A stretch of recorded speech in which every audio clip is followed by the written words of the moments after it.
Hello, hi, welcome to all in my class.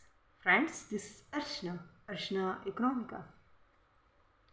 Home science का ही हमारा series चल रहा है एंड जहाँ हमने स्टॉप किया था उसी के आगे अभी स्टार्ट करते हैं, राइट?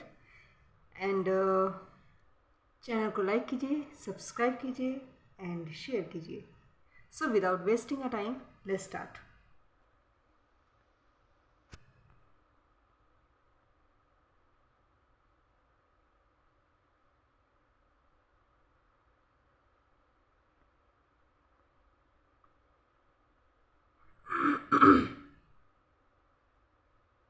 ये आपका रह गया था बच्चे. मैंने आपसे प्रॉमिस किया था इस क्वेश्चन से मैं सीधा लेके जाऊंगी, तो शायद ये या तो अपलोड नहीं हो पाया था या मतलब कोई ग्लिच आ गया था, तो ये वीडियो आप तक पहुंच नहीं पाया था. मैंने अपना उसमें चेक किया तो ये वीडियो आप तक पहुंच नहीं पाया है, इसलिए मैं मतलब अगेन मैं आपके पास डाल रही हूँ. सो स्टार्ट करते हैं. ये हमारा 162, ठीक है ना, क्वेश्चंस पे हम थे, यहीं से हम स्टार्ट करेंगे आगे, ठीक है ना. अच्छा, ये कैरिटोनायड, इसके बारे में थोड़ा सा देख लो. जो यकृत में जाकर विटामिन ए में परिवर्तित हो जाता है, इसलिए कैराटनायड्स को प्रोविटामिन भी कहते हैं. ये भी क्वेश्चन आपका बन सकता है कि प्रोविटामिन किसे कहते हैं, विटामिन किसे कहते हैं, राइट? एंड विटामिन ए गर्भ शिशु में संग्रहित होता है. Point should be noted my Lord. मुख में पाया जाने वाला एंजाइम टाइलिन है. कौन सा है? टाइलिन. ठीक. मनुष्य की मुख गुहिका सदैव एक तरल पदार्थ द्वारा नम बनी रहती है, जिसे लार कहते हैं. लार ग्रंथियों से लार स्रावित होता है. इसमें 98% जल, शेष 2% भाग में म्यूसिन, श्लेष्म, टाइलिन और एमाइलेज नामक मंडपाचक एंजाइम होता है, राइट? तो पॉइंट शुड बी नोटेड कि आपका जो लार होता है ना, उसमें जो है कितना परसेंट वाटर होता है? 98%. ठीक. 2% में क्या होता है आपका? म्यूसिन या श्लेष्म, टाइलिन या इमाइलेज नामक एंजाइम होता है, राइट? भोजन में उपस्थित रफेज रेशेदार पदार्थ, ठीक है ना, किस चीज़ में सहायता करते हैं? क्रमाकुंचन में. प्रत्येक दिन आहार में रेशेदार पदार्थ अवश्य लेना चाहिए, ठीक है ना, अवश्य होना चाहिए, जो कि शारीरिक स्वास्थ्य के लिए अनिवार्य होते हैं, जैसे पत्ते वाली सब्जी, छिलके सहित अन्न, ठीक है ना. ये जो आजकल पॉलिश्ड दाल आती है ना, उनकी बजाय अगर आपको मिलता है छिलके वाली दाल तो वो प्रेफर करो, ठीक है ना, वो आपके लिए ज़्यादा अच्छा होगा, ठीक है ना. ये लेना चाहिए. ये आहार नाल के क्रमाकुंचन गति में हेल्प करते हैं. निम्न में से कौन सा कथन सही है? तो ये आपका है, रेशे पाचन में सहायक होते हैं. सेलुलोज ग्लूकोज की कई इकाइयों से मिलकर बने होते हैं. सेलुलोज अनाज, दाल, फल, सब्जियों के छिलकों में रेशे के रूप में विद्यमान रहते हैं. सेलुलोज अघुलनशील होता है. हमारी आंत में ऐसे जीवाणु नहीं होते जो सेलुलोज को पचा सकें, अतः हमारे लिए सेलुलोज का आहार के रूप में महत्व नहीं होता, परंतु यह हमारी आहार नाल की सफाई के लिए खुरदरे पदार्थ का काम करता है और भोजन को पचाने में सहायता करता है. पेप्सिन एंजाइम परिवर्तित करती है. पेप्सिन क्या परिवर्तित करती है बेटा? ये आपका पेप्सिन एक एंजाइम है. यह भोजन के प्रोटीन को पेप्टोन या पॉलीपेप्टाइड, राइट, में बदल देता है. ग्लाइकोजन संग्रहित होता है. ग्लाइकोजन कहाँ संग्रहित होता है? तो लीवर में संग्रहित होता है. आवश्यकता से अधिक शर्करा ग्लूकोज को यकृत की कोशिकाएं ग्लाइकोजन में बदल कर संचय कर लेती हैं. इस क्रिया को ग्लाइकोजनेसिस कहते हैं, अर्थात ग्लूकोज से ग्लाइकोजन का बनना ही ग्लाइकोजनेसिस कहलाता है। करेक्ट सरकार।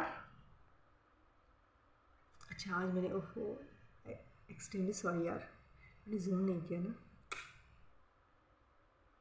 थोड़ा सा आपको एडजस्ट करना पड़ा।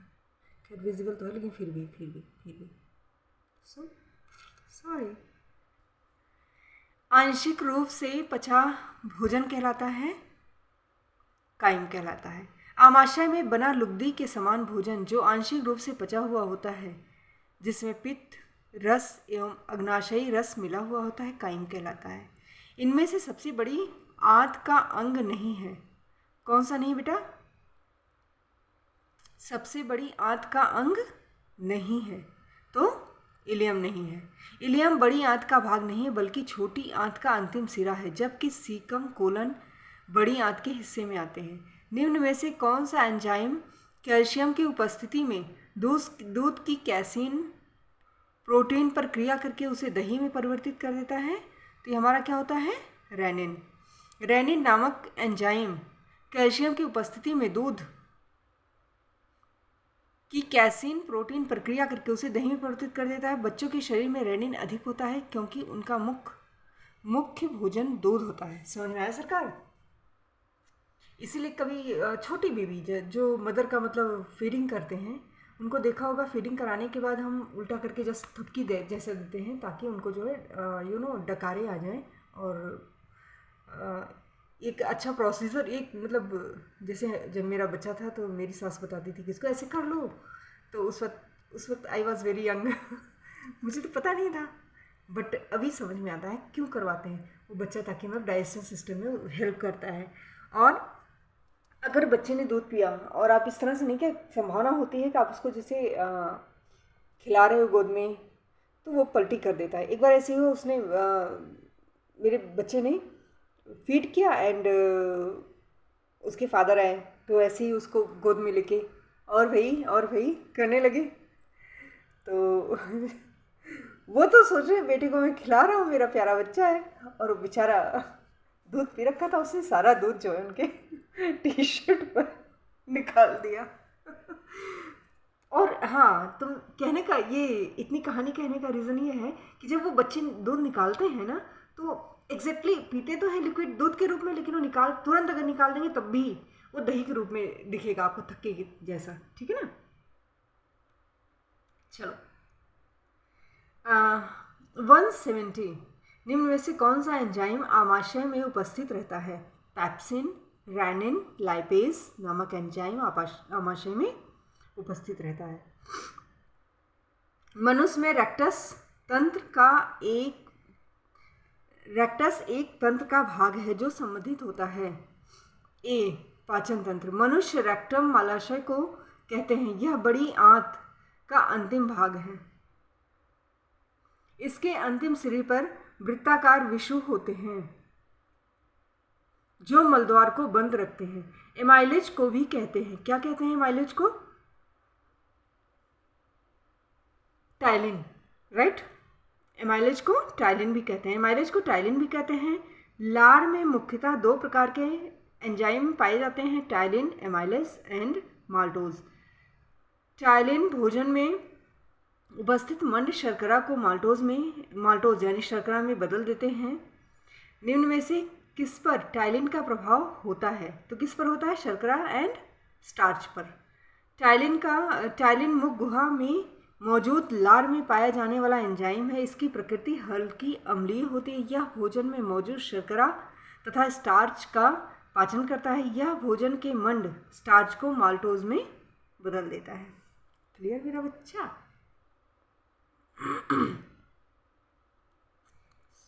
आपका नेक्स्ट क्वेश्चन। आप अपने कमेंट बताया कीजिए। जब तक आप नहीं बताओगे मुझे सपना नहीं आएगा। I hope you understand that, है ना? Kindly help me. आप बताया करो अपनी जो भी आपका है, ठीक है ना? कैसा महसूस करते हो, कैसा लगता है, कुछ भी मुझे मोटिवेशन मिलेगा यार, है ना? ग्लाइकोजन के विघटन तथा संश्लेषण की क्रिया होती है यकृत में।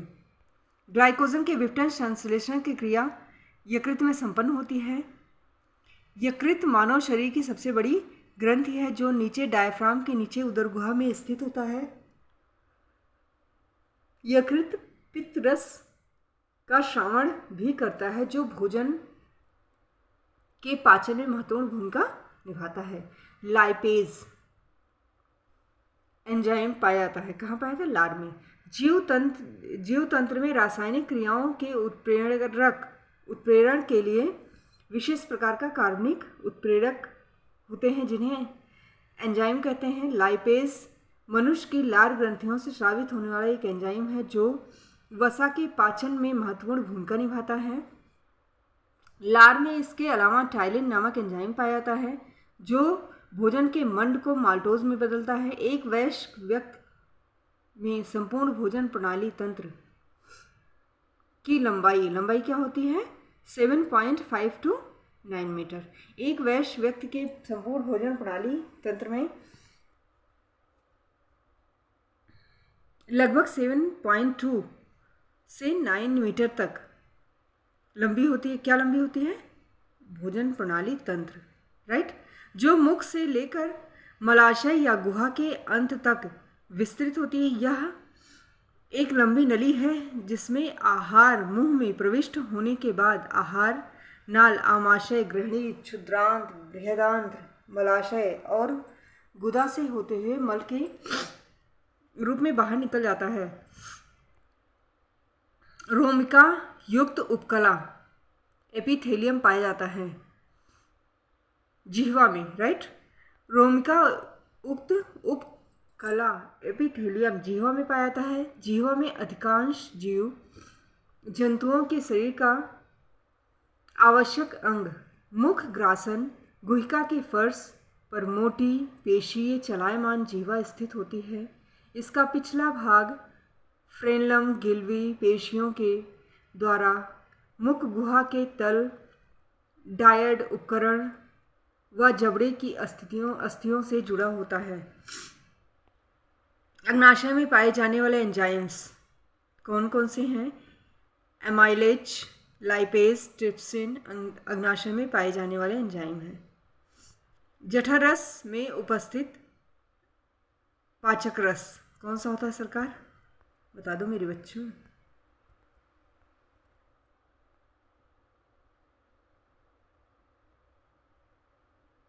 जठर रस आमाशय की दीवार पर स्थित जठर ग्रंथियों से स्रावित होता है। जठर रस की प्रकृति अम्लीय होती है जिसका पीएच वैल्यू 0.9 से 1.5 तक होता है। जठर रस में 97 to 98% जल, कुछ श्लेष्म तथा लवण होते हैं। इसके अलावा पेप्सिन, रेनिन, गैस्ट्रिक, लाइपेज का प्रमुख पाचक रस उपस्थित होता है। यकृत अतिरिक्त शर्करा को किस वस्तु में बदल देता है? तो ये किसमें बदलता है? ग्लाइकोजन में। आहार के पाचन के परिणाम स्वरूप जो शर्करा शोषित की जाती है उसकी अतिरिक्त मात्रा को यकृत ग्लाइकोजन के रूप में संचित कर लेता है। इस संचित ग्लाइकोजन को आवश्यकता पड़ने पर पुनः शर्करा में परिवर्तित कर लिया जाता है तथा इस रूप में शरीर के रक्त में मिला जाता है। शर्करा के अतिरिक्त लोहा, तांबा, नमक, खनिज, लवण, विभिन्न प्रकार के विटामिन को भी यकृत संचित कर लेता है। मनुष्य में कार्बोहाइड्रेट का पाचन कहाँ से प्रारंभ होता है? तो ये मुख गुहा से। मनुष्य में कार्बोहाइड्रेट का पाचन मुख गुहा से प्रारंभ हो जाता है। जैसे ही हम कार्बोहाइड्रेट के युक्त कोई खाद्य पदार्थ ग्रहण करते हैं मुंह द्वारा चबाने का कार्य होता है। वैसे ही मुख में स्थित लार ग्रंथियों से लार स्राव होने लगता है। लार में विद्यमान टाइलिन नामक किण्व भोजन में विद्यमान कार्बोहाइड्रेट से रासायनिक क्रिया प्रारंभ कर लेता है। इस रासायनिक क्रिया के परिणाम स्वरूप कार्बोहाइड्रेट में विद्यमान स्टार्च डेक्स्ट्रिन तथा माल्टोज में परिवर्तित हो जाता है। मुख के बाद कार्बोहाइड्रेट के पाचन का कार्य पक्वाशय या ग्रहणी में होता है। स्टार्च को शर्करा में बदलने वाले किण्व एंजाइम का नाम क्या होता है? तो ये टाइलिन होता है।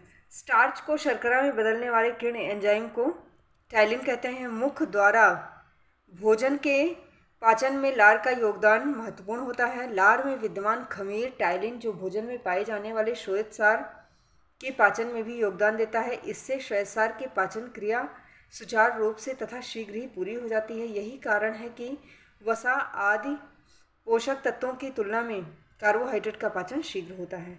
मानव मुख में लार ग्रंथियों की संख्या 3 जोड़ी, राइट।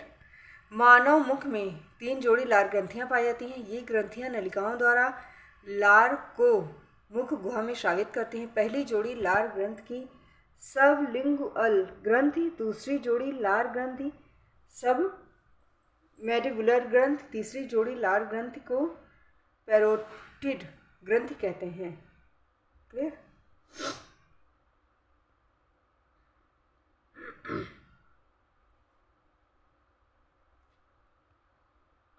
ब्रूनर्स ग्रंथि पाचक संस्थान के किस भाग में स्थित होता है? तो ये हमारा कहाँ होता है? पक्वाशय में। ब्रूनर ग्रंथि पाचन तंत्र के पक्वाशय में स्थित होता है। ब्रूनर ग्रंथियां मानव के छोटी आंत में खुलती हैं। इन ग्रंथियों से म्यूसिन से बना क्षारीय द्रव होता है जो भोजन के पाचन में सहायता करने के साथ साथ पक्वाशय उपकला के साथ अम्ल विरोधी क्रियाएं करके अम्लीय कायम से सुरक्षा करता है। छोटी आंत के अंदर सतह पर उपस्थित उंगली नुमा संरचनाएं होती हैं।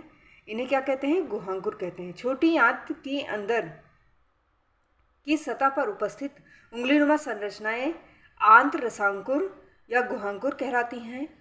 ये गुहांकुर आंत की दीवारों के अवशोषण सतह को बढ़ाते हैं जिससे भोजन के पाचन में सहायता मिलती है।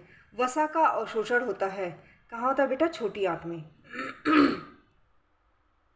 वसा का अवशोषण छोटी आंत में होता है। वसा फैट या लिपिड्स हमारे पाचन तंत्र में अब तक अपचित रहता है जब तक यह छोटी आंत में पहुंच नहीं जाता। छोटी आंत में पहुंचने पर वहां इसमें पित्त रस मिलता है जिसमें मौजूद पित्त लवण लिपिड्स के साथ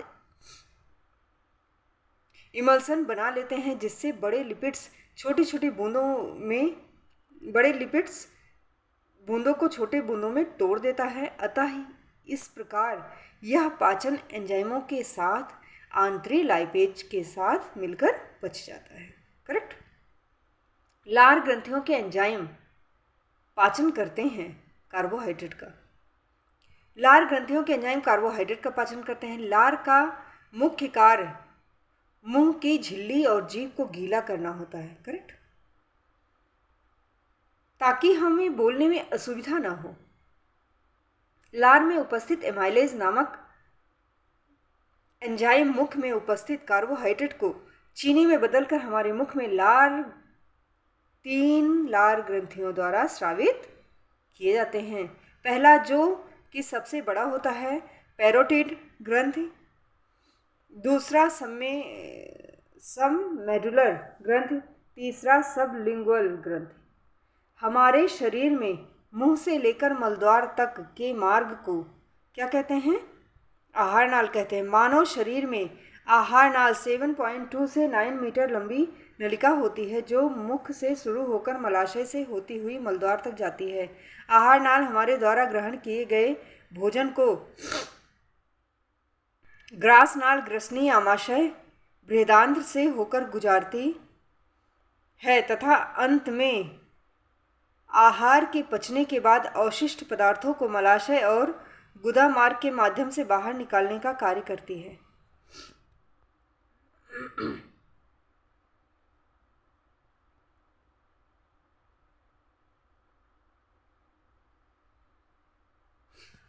एंजाइम क्या है? एंजाइम यह एक रासायनिक पदार्थ है। यह किसी पदार्थ तथा उचित वातावरण में ही क्रिया करता है। यह स्वयं परिवर्तित हुए बिना अन्य पदार्थों की रासायनिक क्रिया को प्रभावित करता है। सब सही है, ठीक है ना।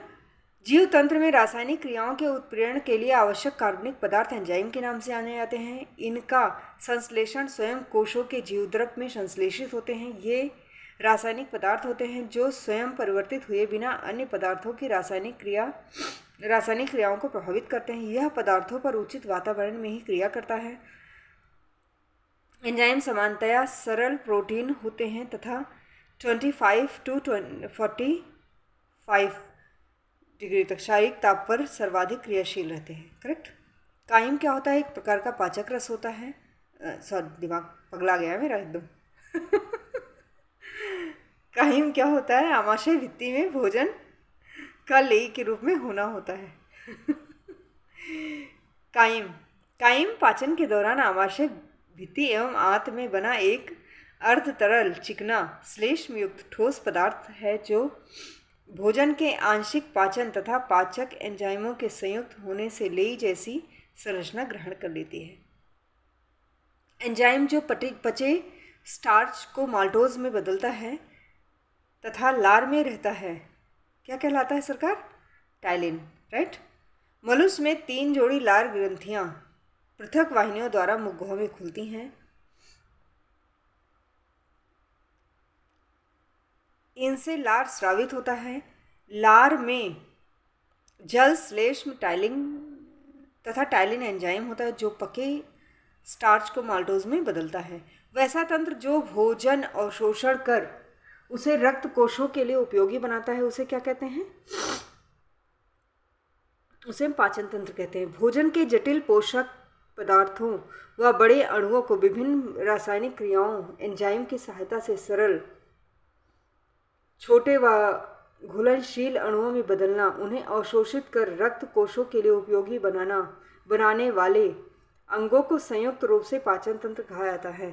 पित्ताशय, यकृत तथा अग्नाशय आदि प्रमुख पाचक ग्रंथियां हैं। ग्रसनी के बाद भोजन आता है। कहाँ आता है सरकार? आमाशय में। ग्रसनी के बाद भोजन आमाशय में आता है। ग्रसनी मुख ग्रासन गुहिका का पश्च छोटा भाग है। इसके पृष्ठ भाग को हम नासा ग्रसनी तथा अधर भाग को मुख ग्रसनी कहते हैं। करेक्ट।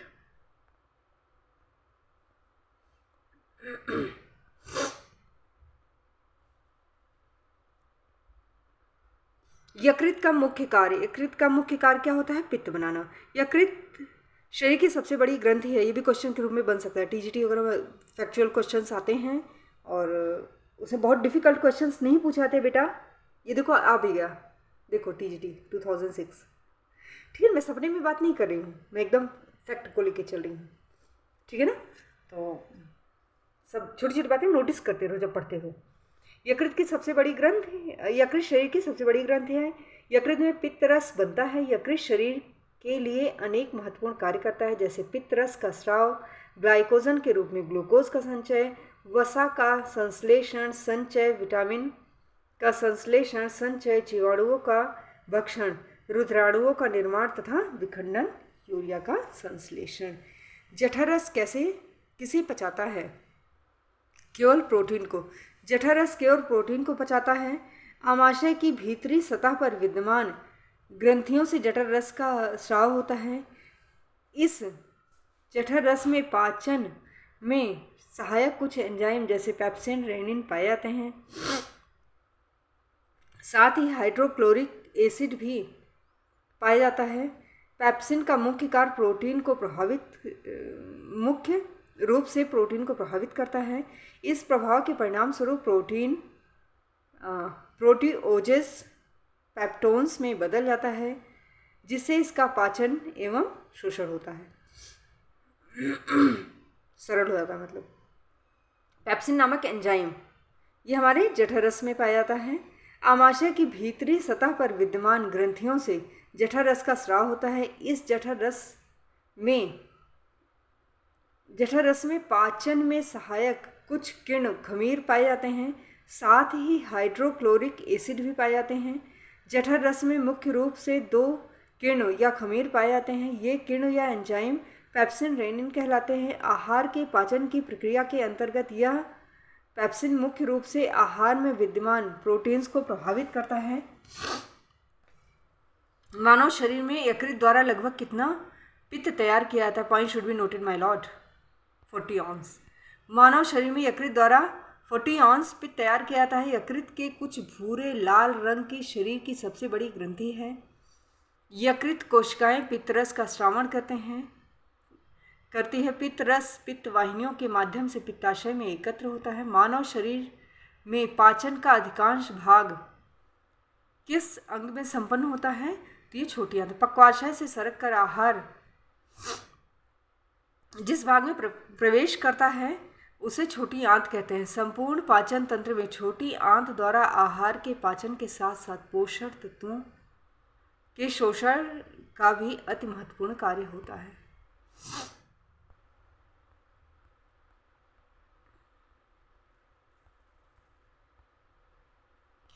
ये हमारा अंतःस्रावी तंत्र और हार्मोन्स आ गया है, ठीक है ना। इसी के साथ मैंने वीडियो डाल रखा है, ये भी डाल रखा था, लेकिन क्यों नहीं पहुंचा ये मुझे अभी समझ में नहीं आ रहा। बट मैंने स्क्रॉल करके देखा था, ये नहीं आए थे क्वेश्चंस, तो दिस इज़ माय रिस्पॉन्सिबिलिटी, इसलिए मैंने वो किया, ठीक है ना। पढ़ देते हैं, है ना। थाइमस ग्रंथि के निर्माण में लिप्त होती है।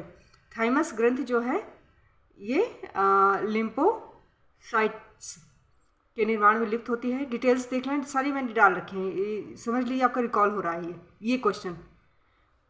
प्रोजेस्टेरॉन एस्ट्रोजन हार्मोन कहाँ स्रावित होता है? तो ये कहाँ स्रावित होता है? कार्पस ल्यूटियम में, राइट।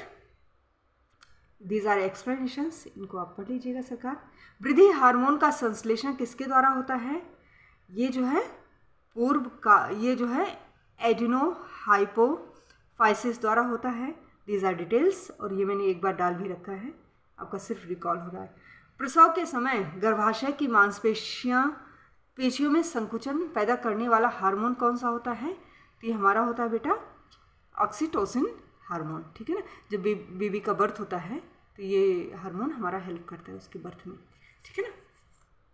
शुक्राणु जनन नियमन करने वाला हार्मोन ये हमारा एंड्रोजन होता है, करेक्ट। ये भी दीज आर एक्सप्लेनेशन सब डाल रखा है बेटा, और ये रह गया था तो मुझे फील हो रहा था, इसलिए मैंने स्टार्ट किया। सो डियर ऑल, मिलते हैं अपने नेक्स्ट वीडियो पे। तब तक के लिए हंसते रहिए, मुस्कुराते रहिए, खिलखिलाते रहिए, एंड चैनल को लाइक कीजिए, सब्सक्राइब कीजिए, एंड लव यू ऑल। चलिए स्पीकिंग, मुझे घुमाना नहीं आता, ठीक है ना।